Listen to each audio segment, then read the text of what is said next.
Good morning, folks. We've got a blank disc here in terms of sunspots. Things look different in different angstroms, and we'll see that. Weather, earthquakes, and science news. If you didn't catch our second video upload here yesterday, it is a 2-minute must-watch. Check out our channel uploads. But right now, we're going to spaceweathernews.com to find the last day on our star with little other than the northern coronal hole swinging through. It is clearly trans-equatorial now that we can see the full extension, setting the seismic watch. We'll come back to that, because it's also set to have its solar wind arrive here at Earth as we enter the weekend.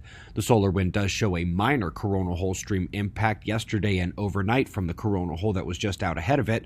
Orange density with a little jolt first, then below the plasma speed and temperature in purple and green rise together. That is a perfect coronal hole signature, but its telemetry was minor, as I said, and geomagnetic disruptions from it have been on the lower end of the scale. Let's come back to the geoelectric map of the U.S. Yesterday we saw tiny little flashes of induced current, and today, looking back at last night's readings from the stream impact, you can see it was wholly minor. These blips are only reaching slightly lighter blue hues, but still considered tiny events geoelectrically. Let's go to Indonesia, where a toxic haze has engulfed the region. There are more lung health issues and confirmed pollution-related deaths here than anywhere else in the world, even China. And having man-made forest fire smoke invade in a surrounding attack is more than these people deserve to deal with. Quick look at Wisconsin as a tornado dropped there yesterday, flipping semis and creating a sea of debris around the hardest hit region. Tonight there will be a chance for more north of the border as the sunset blowup of storms will approach the Hudson Bay. Eyes open there. Also want to give a nod to continued rainfall across the subcontinent of India.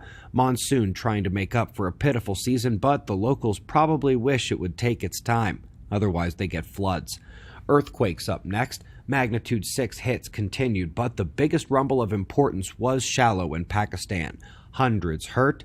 Hundreds of homes destroyed. Nearly every building nearby is severely damaged. Nowhere on Earth do we transfer shallow seismic energy up into surface structures like they do in the Middle East. One of my favorite kinds of articles is up next, the kind where they find something and don't have any clue what it is or why they found it. Turns out the way mountains grow and their peak height potential over time is not so well understood. River action, deep push, and steepness of the mountain all play subtle but important roles that they didn't appreciate before. Up next, a little FYI, while they are starting to use radioscopes across the world in collaboration, the largest single radioscope on the planet now sits in China. Fast, opening operation phase, and has been wholly opened up to the world's scientists for use. Again, its name is FAST, it's in China, and it's a big one. Folks, the European Space Agency has a message. Energy from the sun drives weather and climate. How much of that energy is absorbed versus how much is reflected into space is a huge factor in the global energy budget and global temperatures. Today's satellites get a pitiful view of the infrared spectrum between 4 and 15 microns, but imagine if they could extend it to 100. That's exactly what's going to happen. In what they call one of the missing pieces of climate science, they're taking a new electromagnetic look at the atmosphere. The bad news? It's not going to launch until 2026. Oof. Combining two articles at the end here, in a terrific examination of gamma-ray burst-producing cosmic jets, they have discovered superluminal motion. This is when the powerful cosmic rays blast through the jet medium faster than the light does. Very different than speed through a vacuum, and this examination and science can be scaled up to the greatest quasars or down to the jets from stellar ignition. It's a torus jet feature, the torus of which is often flattened to a disk or fainter and hard to see.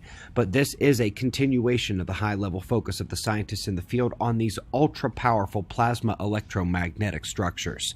Lots of links below the video in the box, lots of resources at suspiciousobservers.org. There's also that special video I'd love you to share from YouTube yesterday, was our second upload.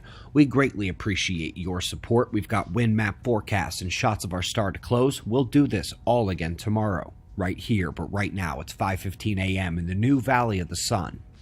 Eyes open, no fear. Be safe, everyone.